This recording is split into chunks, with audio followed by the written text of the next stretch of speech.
Hare Krishna, everyone. Welcome again to this Bhagavad Gita reading and discussion.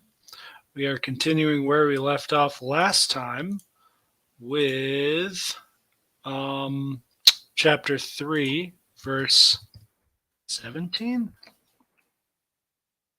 Let me double check. I just read it a second ago. Yeah, 17, 317. But first, let's do some invocating, some invoking.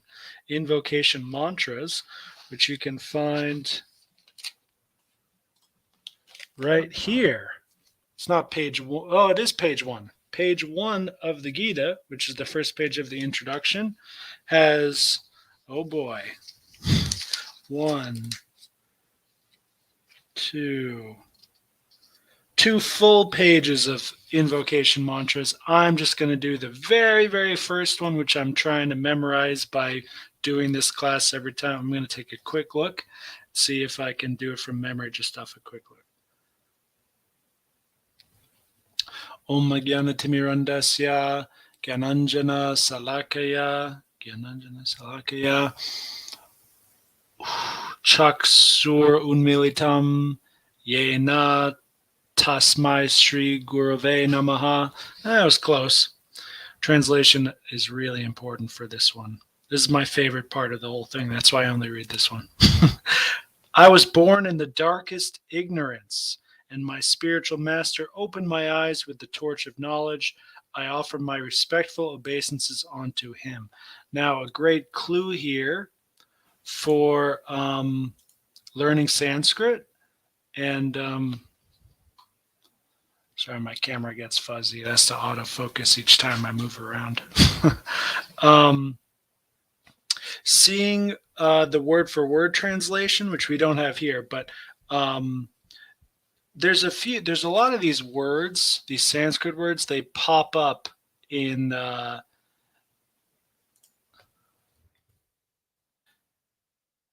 hello, Evelyn. We are here. We are live. Welcome. Yes, one person, that's me. And you, it's probably just us two now. Although it actually says that there's no live viewers right now. That's really weird. Anyway, for you and anyone else here, please write any comments or questions in the chat section, and I will highlight it, for instance, like I did just now. Okay, so I just wanted to bring up that one word, agyana, Om Agyana. Those are the first 2 words of this.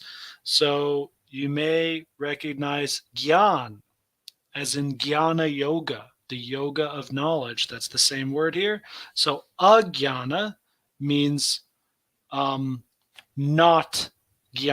Jnana means knowledge. So agyana means not knowledge or ignorance. I was born in the darkest ignorance. Agyana timirandasya.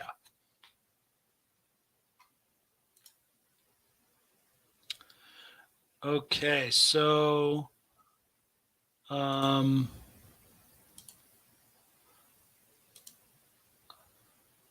Evelyn, you don't have to actually do anything for now.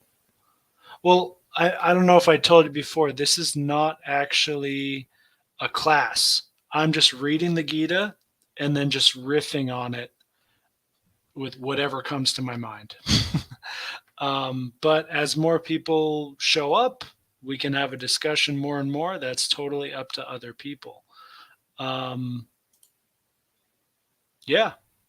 So that was the first invocation mantra I like to do. Then the second one, the most common one, which is like right up there with the Maha Mantra. Besides Maha Mantra, the second most important mantra, which is just like the Maha Mantra, you're just chanting the holy names of the Lord. That's all it is, and you can repeat after me. This is before we read or study any sort of text as a Vaishnav, a devotee of Vishnu. We can chant Vishnu's name in this form. Om Namo Bhagavate Vasudevaya. Om Namo Bhagavate Vasudevaya. Om Namo Bhagavate Vasudevaya. Okay, quick note on that mantra. Om, I think you all know that. Namo means name. That's also from Namaste. Bhagavate, as in Bhagavad Gita, it's the same word. It means God. And Vasudeva, Vasudevaya means the son of Vasudeva. Krishna's father was named Vasudeva, so Krishna's name is also Vasudeva. You can say the same name and just change one of the vowels and means the son of that person. Okay, that's it.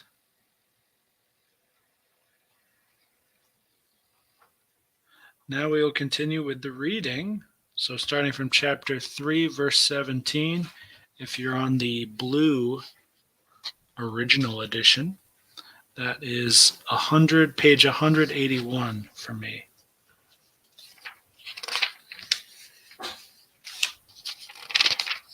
And this page is stuck with the other one. There it is. One who is, however, taking pleasure in the self, who is illumined in the self, who rejoices in and is satisfied with the self only, fully satiated. For him there is no duty. Oh man, this is a really good verse. Yes, Evelyn, I'm here.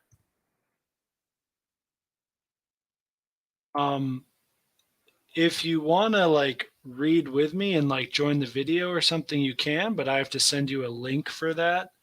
For now, it's just me. And you can write in some comments as you are doing now.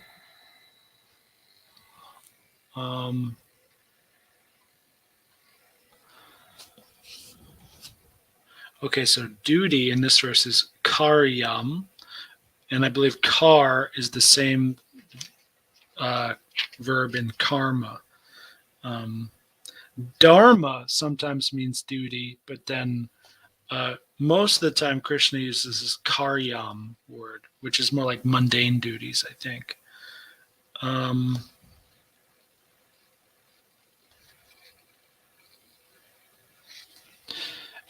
Yes, you have bad reception.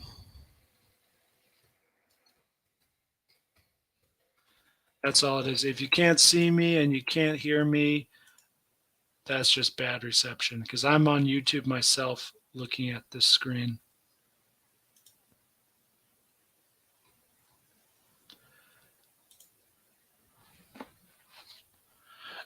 Well, it could be just because you're on your phone or something.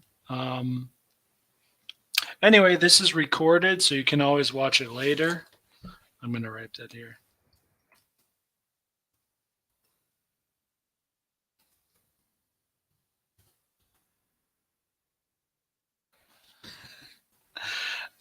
I think everyone doesn't understand the point of this Bhagavad Gita thing. I'm just reading. I'm just reading the Gita. That's all I'm doing, and I'm going to keep doing it. I mean, I may switch to WhatsApp if there's more people coming, but for the moment, this is just going to keep on going here because this is the easiest thing for me. And YouTube keeps a recording of these, which I really like.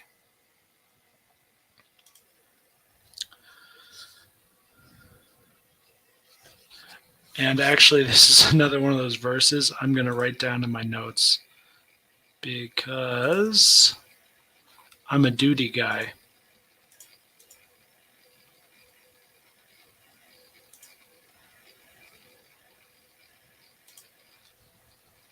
My God, I'm so pissed off.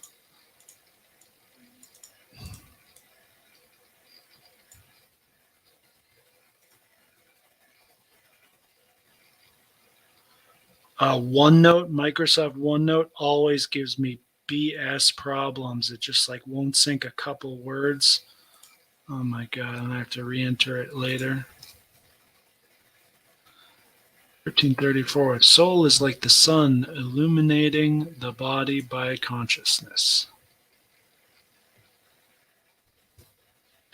And then this one is 317. In my notes, I'm going to write, when with the self totally, there is no duty. This may contradict so many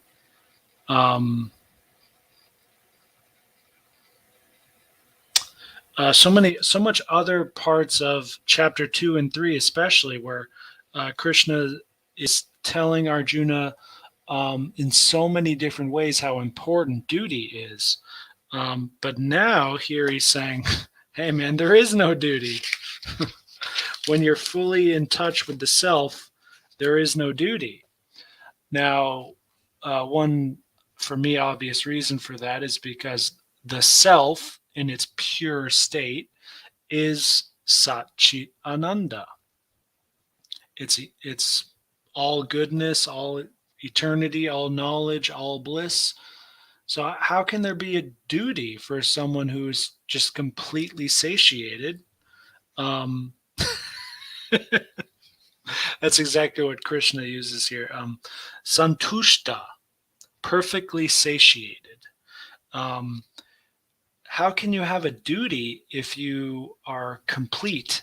If you're completely happy, if you're just complete, if you're totally perfect and complete, what is there to do? Maybe you can do whatever you want to do, but what is there that you need to do? Because that's what duty means, something you need to do. There's nothing you need to do because everything is complete and you're perfect. Thus is the glories of the self, Atma or Jiva.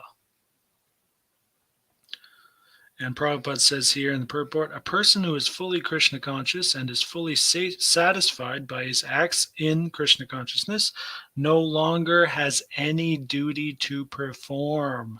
Very strong words here. And yes, that includes all those duties that the religions, the institutional religions want you to do. Arati and waking up early and this and that and the 4 rules and regulations. No, but seriously, that's what Krishna says here. No duty means no duty. That's what Prabhupada says here too. It's all right here in chapter 2 and chapter 3. Now, this only works when you are, as Krishna says, fully satisfied in the self. Most people are not. Most people get a glimpse of the true self, a tiny, tiny glimpse of it. And they get so high with bliss from that, sometimes they're knocked out, they're blissed out for months or years even. I mean, who knows? Or days or minutes or hours or seconds. But this verse is only true for those moments when it's true. When it's not true, you got to do those duties, man. Like if you have children you have to take care of, they don't just stop existing just because you're all blissed out by the self. So as soon as you what's the word? Fall down, I guess, from that bliss, you got to go back to taking care of all these duties. You don't have to when you're with the self, because the self, Atma, is intimately connected with Paramatma, the super soul. So when you and the super soul are right next to each other, communicating and doing everything all connected then the super soul gives you the immediate thing you need to take care of all those duties. Those duties are taken care of naturally and effortlessly. That's why there is no duty, because the duties are all taken care of. The higher self and the super self, I mean, they're just doing it all for you. That's why there is no duty. It's not because your duties just stop existing. That's ridiculous. That would be illusion, right? It's because the higher self and the super self, they naturally do everything perfectly. Due to his being Krishna conscious, all impiety within is instantly cleansed, an effect of many, many thousands of jagya performances, sacrifice. By such clearing of consciousness, one becomes fully confident of his eternal position in relationship with the Supreme. So it's not just that we are Sat Chit Ananda as the spirit soul, but also that um, our Sat Chit Ananda is still subordinate to Krishna's Satchit Ananda, because his Satchit Ananda is never covered. At least it's never covered by Maya. It may be covered by Yoga Maya, the divine illusion, or I forget how the best way to translate that, but um, we're forgetful. We're conditioned. We're in limited bodies in a limited world, and so on. And so when we taste the Supreme, um, like I said, you get blissed out and you get all bewildered and stuff. But um, as long as you're able to hold on to it long enough to see that you are not God, you're just a little speck, um, and all that bliss that you've felt that was the best, craziest thing ever. Well, where does that come from? It comes from a source, and and you are not that source. You are a part and parcel of that source. Um, and so when you see the Father, when you see how you are the son or daughter of the Father or mother, and you have to treat that relationship naturally. That's all it is. Um, we're not God, although we have the same qualities, Satchidananda, but not in the same degree. We are covered by the illusory energy. We're forgetful all the time. So when we are lucky enough to remember, it's not enough to remember our glories as parts and parcels of God, but we have to also remember that our glories are nothing compared to the great glory. His duty thus becomes self-illuminated by the grace of the Lord, and therefore he no longer has any obligations to the Vedic injunctions. Once again, Vedic injunctions does also include the injunctions Prabhupada gave us. Japa, this and that, sadhana, this sadhana, that sadhana. It's all Vedic injunctions of different kind. And all of that, all of the sadhana, all of the Vedas is meant to get you to this state of consciousness referred to in 317 here, of someone taking full pleasure in the self, fully satisfied by the self, illumined in the self, not in anything else, only in the self. When you're in that state, there is no duty. It's not, I'm just trying to explain that it's not a trick. There's like a mechanism here. Um, when you're in that state, all your duties are taken care of, or they genuinely don't matter. So you genuinely don't have to worry about them. Such a Krishna conscious person is no longer interested in material activities and doesn't take pleasure in wine, women, and similar stuff. 318. A self-realized man has no purpose to fulfill in the discharge of his prescribed duties, nor has he any reason not to perform such work, nor has he any need to depend on any other living being. This is so the first sentence is really important. No purpose to fulfill in the discharge of his prescribed duties. So, even if he's continuing to do his duties, which he often will, we are creatures of habit. So, even if you're fully enlightened in pleasure in the self and all that, you still might go along doing your duties because you're just used to doing them. Um, but you understand that there is no purpose for these duties. They are their actual ultimate purpose has already been achieved. So you're just going through the motions. which is exactly what Krishna is trying to tell Arjuna this whole time. Um,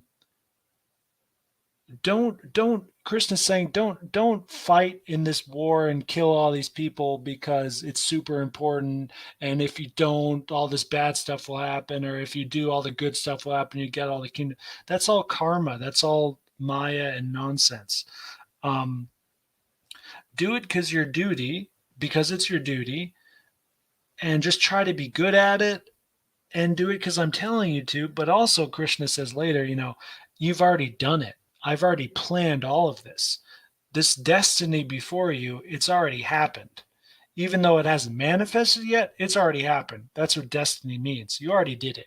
You already did it. You're doing it. You're going to do it. All of that at the same time. It's destiny. So just go through the motions. Just play the game. Just go through the motions. Some games are easier to play than others.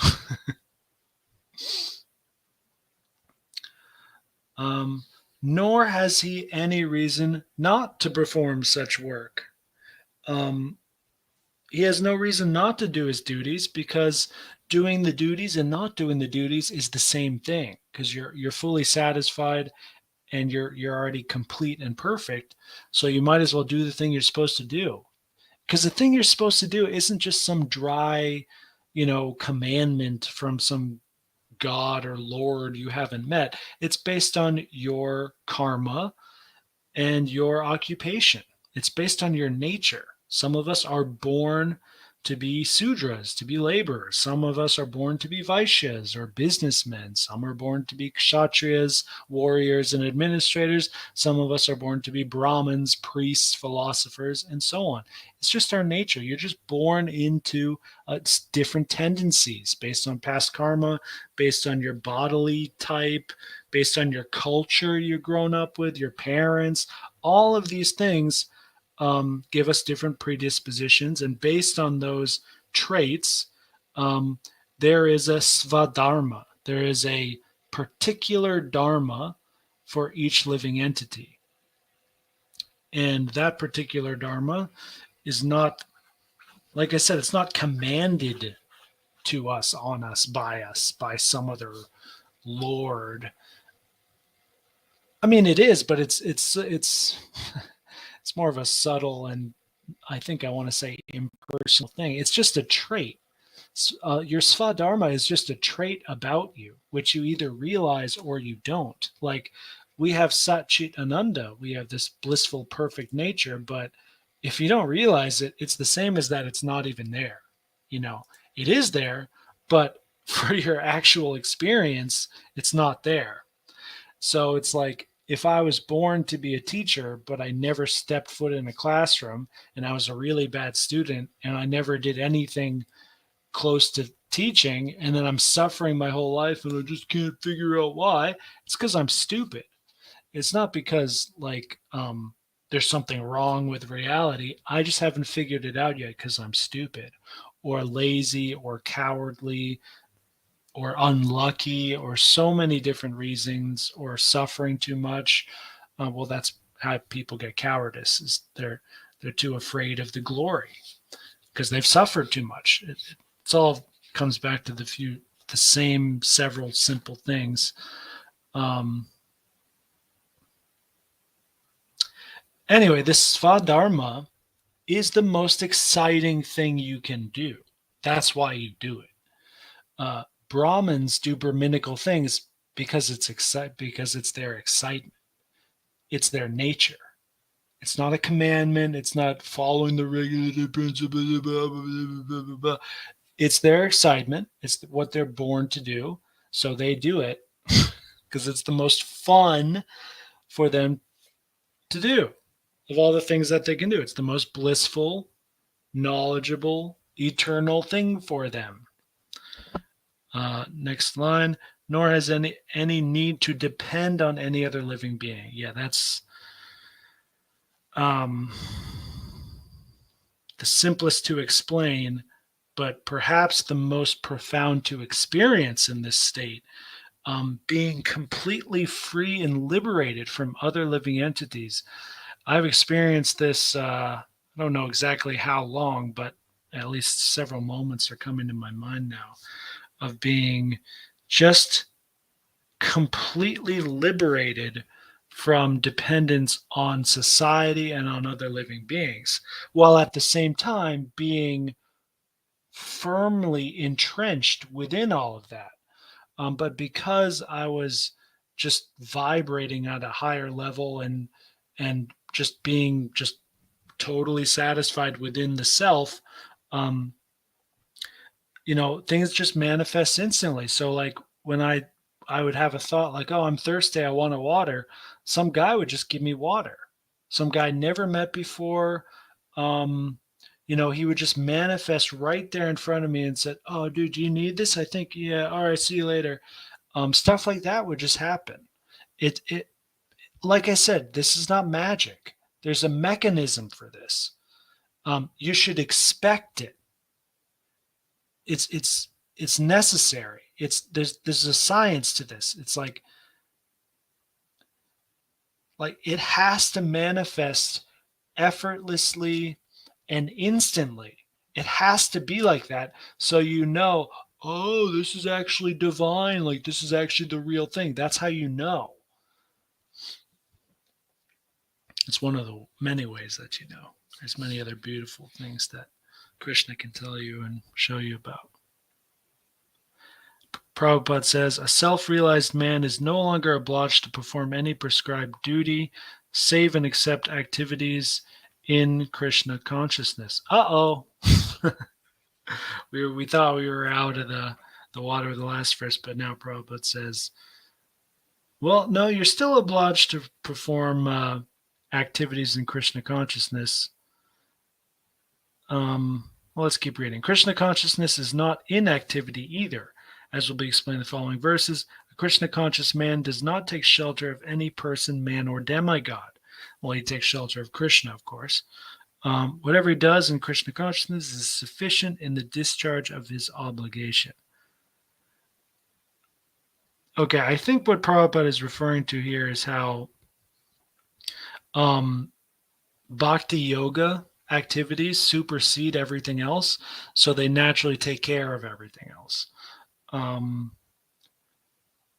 But I still like obliged. I'm still pretty firm on my statements on how this isn't like a commandment thing. It's a natural thing and a supernatural thing, literally. When you're fully self-realized, when you're in that state, at least, even if it's just for a few moments, you will naturally do devotional things. You'll naturally just do what's best.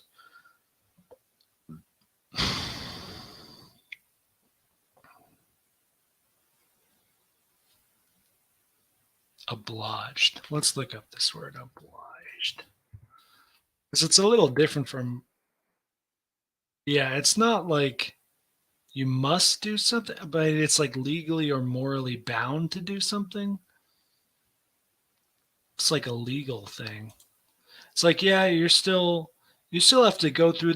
That's it. You still have to go through the motions, but it's not a dry thing. It's a juicy, wet, fun thing.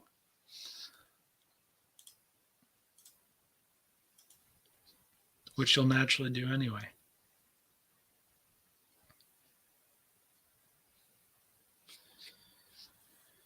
I'm getting lost there, so I better keep going. 319. Therefore, without being attached to the fruits of activities, one should act as a matter of duty, for by working without attachment, one attains the supreme. All right, so that is a that's when Krishna really nails in the coffin on how karma yoga is like very effective. And yeah, if you are interested in getting really good at chapter 2, chapter 3 karma yoga type stuff, you're not going to find that in ISKCON. I'll tell you right now, we don't do that. better to find a judo gym, dojo, kung fu, one of those Eastern martial arts, or yoga, hatha yoga, ashtanga yoga. They are much better at teaching what Krishna is talking about here, which, of course, is not the topmost yoga. Prabhupada, is carefully building us up to that in the later chapters on how bhakti yoga is the topmost yoga and activity for any being, especially human beings. Um, but Krishna is laying it out this way because this is the right way. You're not actually supposed to just go to the topmost thing. We have a lucky chance to do that now in Kali Yuga with Lord Chaitanya's advent and appearance, but it's wrong. I mean, it's right and it's more than right, of course, but it's um, when you play a video game, you do level 1, then you fight the boss of level 1 and beat him, then you go to level 2. You don't get just go to level 2. Um, so even though we have this great Maha Mantra and this Sankirtan, Harinam Sankirtan Jagya, um, it is absolutely my recommendation to first take seriously karma yoga, these more basic things, because it'll just make you a better person anyway. Um, it'll make you better at everything. Karma yoga is the art of work. So any movement you do, movement of the mind, movement of the body in any sphere will become perfected as you practice karma yoga more, which means doing things as a matter of duty, without attachment, especially attachment to the fruits of activities. Do not do not expect any outcomes. Another great way to practice this is with my buddy Bashar. Bashar is an alien from the Essassani civilization in the Sirius star system. I know it's all weird, but anyway, he talks about the same thing, like just following your excitement just because it's your excitement without attached to the outcome. That's the same thing Krishna is talking about here.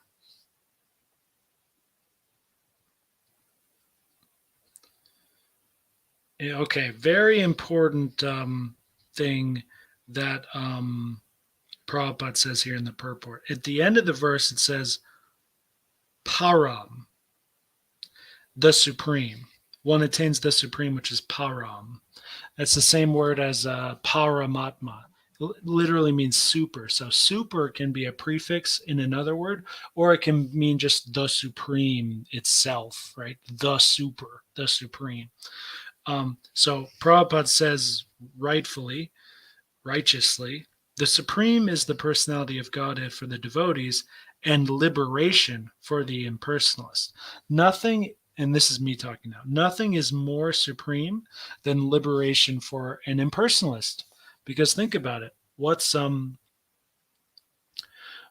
If you don't believe in a personal God and then or that we are all God together or something like that, then the only thing stopping us from fully actualizing all of that is all the stuff we're enslaved to, all this illusion and conditioning and whatever else. So when you're liberated from all of that, that's the end. That's the end of the road. You did it. You're out. You won. The obvious analogy that I'm thinking of now is the rat race, the economical rat race. When you're like, some people get so puffed up. I have a 6-figure salary. It's like you're still a rat.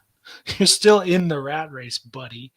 But eventually, you do get. Some people do get fully out of the rat race, like Trump and Rich Dad Poor Dad guy Kiyosaki.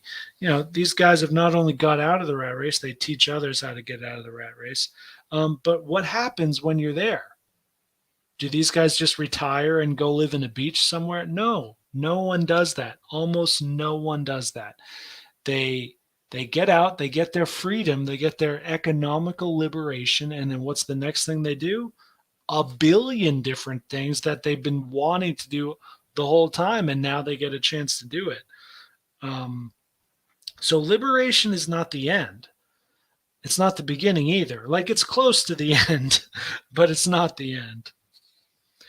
Prabhupada again. A person therefore acting for Krishna or in Krishna consciousness under proper guidance without attachment, blah, blah, is making progress towards life. Yeah.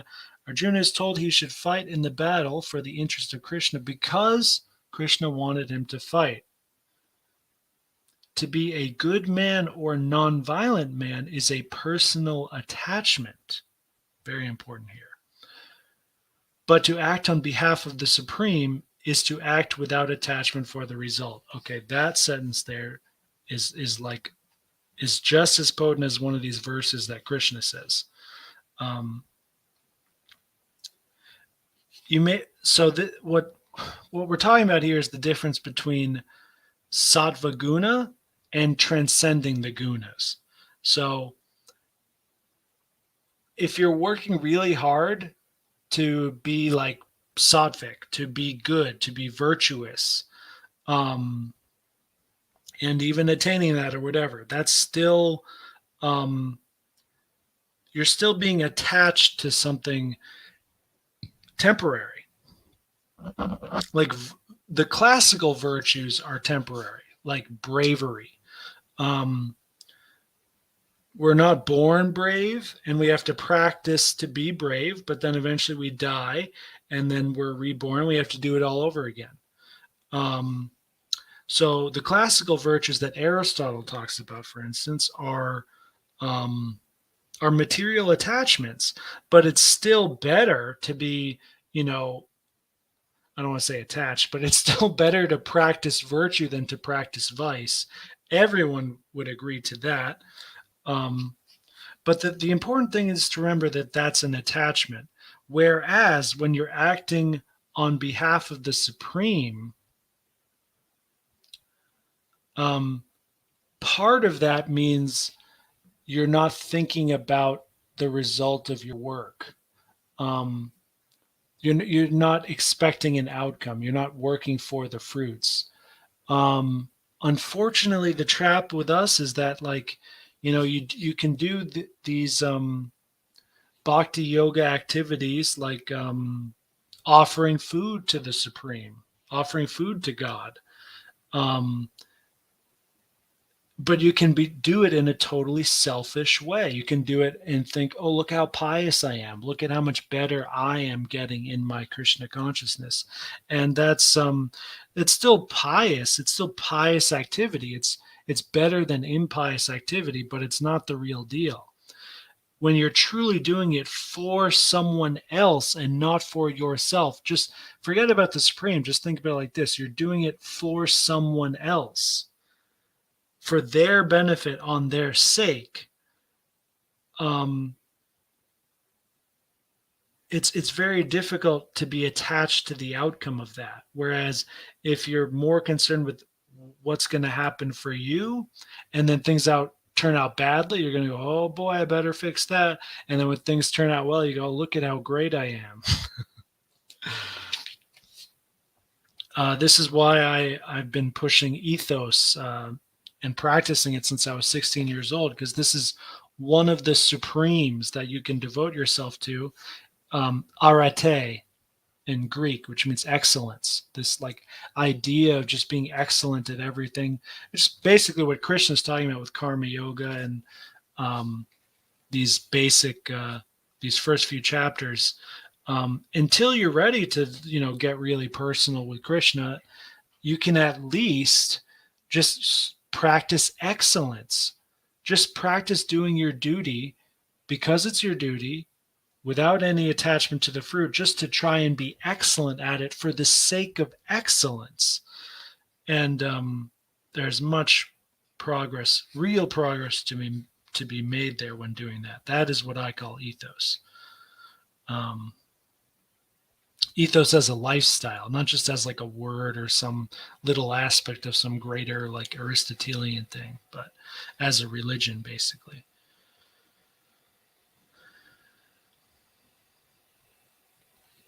That is perfect action of the highest degree, recommended by the Supreme Personality of Godhead, Sri Krishna. Vedic rituals, like prescribed sacrifices, are performed for purification of impious activities that were performed in the field of sense gratification, but action in Krishna consciousness is transcendental to the reactions of good or evil work.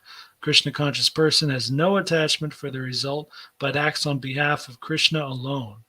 He engages in all kinds of activities, but is completely non-attached. And this is why I say that the vast majority of people, myself included, listening to this, are just not Krishna conscious. Acting on behalf of Krishna alone. Who does that? Who does that 100% of the time their entire life? I don't think Prabhupada did, to be honest. He's way closer than anyone else, but 100% for Krishna alone the entire time, every single moment of your life? Has anyone done that? Maybe Lord Chaitanya. But even still, I mean, there's Yoga Maya there. The Lord himself falls under Yoga Maya and gets confused and has different intentions and things. Anyway, it doesn't matter because that's the goal. That's the ideal. We're not supposed to. We are not the ideal. We're not supposed to have it in like that stupid big red button fallacy of like, oh, there's, I'll figure it out. It's like, no, you. Moving on, 320. Even kings like Janaka and others attained the perfectional stage by performance of prescribed duties. Therefore, just for the sake of educating the people in general, you should perform your work. Interesting. Prabhupada says, kings like Janaka and others were all self-realized souls. Consequently, they had no obligation to perform the duties in the Vedas. Nonetheless, they performed all these activities to set examples for the people in general. And that could be what Prabhupada was referring to a few verses ago about how a Krishna conscious person is still obliged to perform activities in Krishna consciousness, even though all the other prescribed duties he doesn't have to anymore. That's a 318, the purport there. So one reason you're still, even in this advanced state, you're still obliged to perform these activities is for other people to get up to heaven, to not heaven, but to get there, to this state of consciousness. And Krishna himself does this. Krishna does not need to take a guru. Krishna is the guru of all gurus. But when he was a little boy and it was the right time for him to get a guru based on just being that age, he did. He got a guru just like every other boy did because he's setting the example. Krishna is completely liberated. He doesn't have to maintain the universe. He can just do whatever he wants, but he's going to continue doing all these dharmas. So when other people, even especially demigods, think, "Oh, what's the point?" or "This is really difficult. I'm thinking about giving up or doing something else." There's always Krishna there who's just still carrying on, doing everything with no attachment to the outcome. Just, it's really something. Janaka was the father of Sita and father-in-law of Lord Sri Ram. Being a great devotee of the Lord, he was transcendentally situated, but because he was the king of Mithila, subdivision of Bihar in India, he had to teach his subjects how to fight righteously in battle. He and his subjects fought to teach people in general that violence is also necessary in a situation where good arguments fail. Are you listening, America? Before the Battle of Kurukshetra, every effort was made to avoid the war, even by the Supreme Personality of Godhead, but the other party was determined to fight. So for such a right cause, there is a necessity for fighting. Although one who is situated in Krishna consciousness may not have any interest in the world, he still works to teach the public how to live and how to act. Experienced persons in Krishna consciousness can act in such a way that others will follow, and this is explained in the following verse. And so this is why the Gita is so great, because this whole thing is about Krishna getting Arjuna to do this, to set the example, not just to do the right thing, but to be the perfect example for all of us. And because Arjuna struggled so hard with this momentous act, it paved the way for Krishna to spend a few hours getting into all this different philosophy and all these different things in great detail for our benefit. So that's really cool. 321. Whatever action is performed by a great man, common men follow in his footsteps. And whatever standards he sets by exemplary acts, all the world pursues. This is just like one of those like obviously true things, I would say, but actually realizing this and seeing how it works in the world, I don't want to underestimate this. Prabhupada says, people in general always require a leader who can teach the public by practical behavior. Once again, people in general always require a leader who can teach by practical behavior, not by what we do today in the modern world, where some politician is a puppet and his people write a bill which is not easily understandable. Like you can't, it's not in English, it's in another legal language. And then those words get grouped in with another bunch of words, and then we all have to follow it and we don't understand it. This is all nonsense. The masses require practical examples, and this is why the masses are sucking up like candy all of these big media productions, the superhero movies, Lord of the Rings, Harry Potter. They're filling the void in us of, this is what mythology does. It gives you practical examples of other people doing the right thing, doing the wrong thing, doing the good, the bad, the ugly, the sensual, everything. It's all there, so we can relate with it instantly, practically, and then start using that in our lives. That's what the masses need. And even people who are not the masses, they still sometimes need this. Prabhupada says, a leader cannot teach the public to stop smoking if he himself smokes. That's another thing, of course. The politicians are completely hypocrites.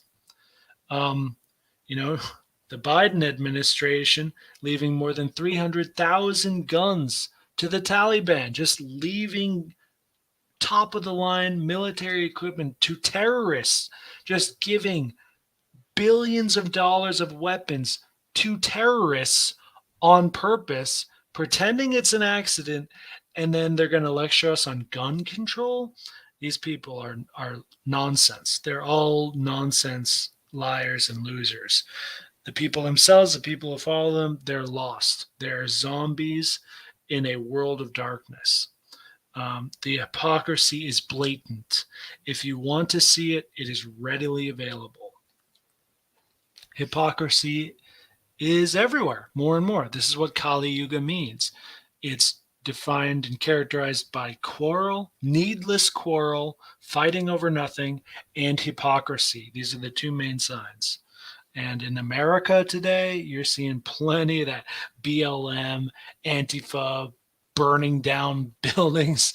like they're literally at a Black Lives Matter riot. They call it a protest, but they're riots. They're burning down black businesses in the name of righteous black power and stuff. It's nonsense. It's complete nonsense. Most of the world is not as degraded as America, by the way, for those of you who haven't figured that out. But this is where the world is. This is Kali Yuga. That's where everything is going, and it's getting worse than that eventually. Moving on. One who teaches in that way is called Acharya, or the ideal teacher, leading by example. I said leading by example. I added that. Therefore, a teacher must follow the principles of Shastra, scripture, to reach the common man. The teacher cannot manufacture rules against the principles of revealed scriptures. I don't see how Prabhupada gets therefore and then Shastra.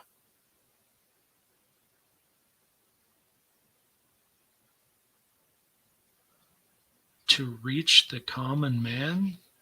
That's a very magnanimous thing to say as a preacher, I think. Whew. I mean, I would think it'd be that I act like it's the opposite is true, not the opposite, but that you reach the common man by being degraded like he is. Yeah, dude. Let's smoke some meth. Twerk, twerk, twerk. Like, that's what the common people are. They're doing all this degraded stuff. So I think, I'll just, relate to them on that level and then slowly bring them up. But Prabhupada literally says here, you need the Shastra principles, the highest principles. Well, I see how you must follow them, but you must follow them in order to reach the common man. I think it's just a setup for the next line where he says you cannot just make up rules against Shastra, because then you're leading people into nonsense. And that's the whole point of Acharya, what that means. So the ideal Acharya will follow Shastra. That makes perfect sense. That's why Buddhism is very interesting. The revealed scriptures like Manu Samhita and similar others are considered standard books to be followed by society. And thus the leader's teaching should be based on the principles of the standard rules as they are practiced by the great teachers. This is another reason why I'm promoting Aristotle and ethos so much, because it is Shastra. Aristotle's ethics is the closest thing we have to ethical Shastra in the Western world for the past 2,300 years or so, but even in the entire planet. Like, I've read a little bit of the Analects by Confucius, and a lot of things the Buddha was talking about, Chanakya Pandit. Aristotle touches all of those. Plus, he gives it in a proper geometrical system, which they all don't do. Like Chanakya Pandit is great, but he's just giving verses and it's like poetic and it's nice, but the science isn't there. Plus, with Aristotle, you have the ultimate Acharya. You have Alexander the Great, and like I said, that's the ultimate example. So you follow the words of Aristotle and the behavior of Alexander the Great, and you're the perfect Western man. This has been true for thousands of years. I mean, I guess Jesus made it different. Jesus turned that on the upside of its head and said, no, just be the most humble, the most pathetic almost person, and then you attain Godhead, which is true. I mean, Lord Chaitanya is telling us the same thing. We just have to be very, very humble, and that's how you transcend. And that is more appropriate for this Kali Yuga. I think Alexander the Great was following Ramachandra. He was like from a previous age, where all this honor-bound stuff had already gone out of season, and so this is why he was, poisoned by one of his best friends when he was like 30-something years old. Most men, they're so overwhelmed by envy with someone like that, they just have to kill him in his sleep. It's just like it's like this weird, like sinful instinct that's just like so common, even among good men at the high levels.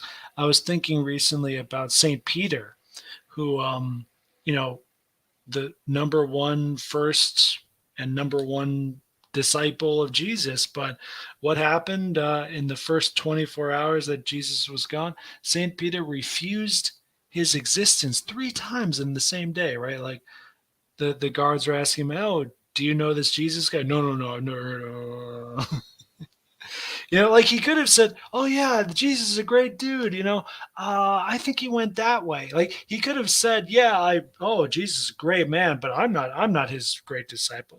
That would make sense. That'd be like a self-preservation, but still prudent kind of thing to do. But he just said flat out, "I deny Jesus 3 times in a row," after being the most qualified, the closest, best disciple of Jesus. Still 3 times in the first day, he completely denied him.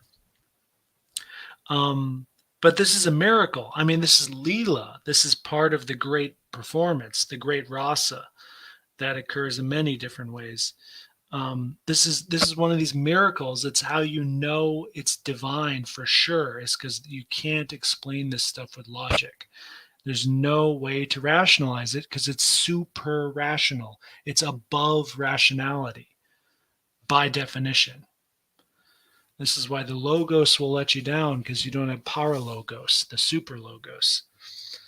Anyway.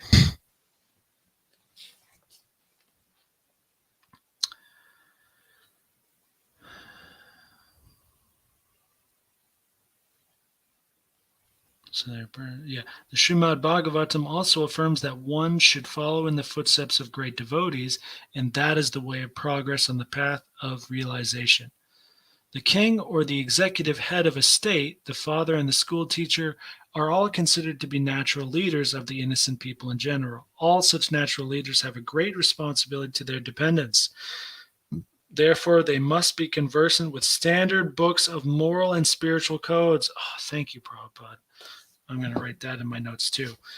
Yeah, like where is it in my requirements to get a teacher's license to read Aristotle's Ethics? And like, it's not there, guys. It's not there. That's why society is getting worse. The father, the head of state, the school teacher, these three people are not required to read about moral and spiritual codes. Not in America, at least. No one is like bound, is literally physically required to know these things. No one is. It's fully voluntary. If you want to study it in school, if you're lucky enough to be in school, you can. If you're lucky enough to have a good birth and know it like me, then you can. But otherwise, oh, we're all effed. We're all, schmucks. Everyone's all equally messed up. Okay, so we're going to stop here. I'm just going to write something in my note. 321 purport end is readers must be conversant with moral. I'm just going to say ethos ananda.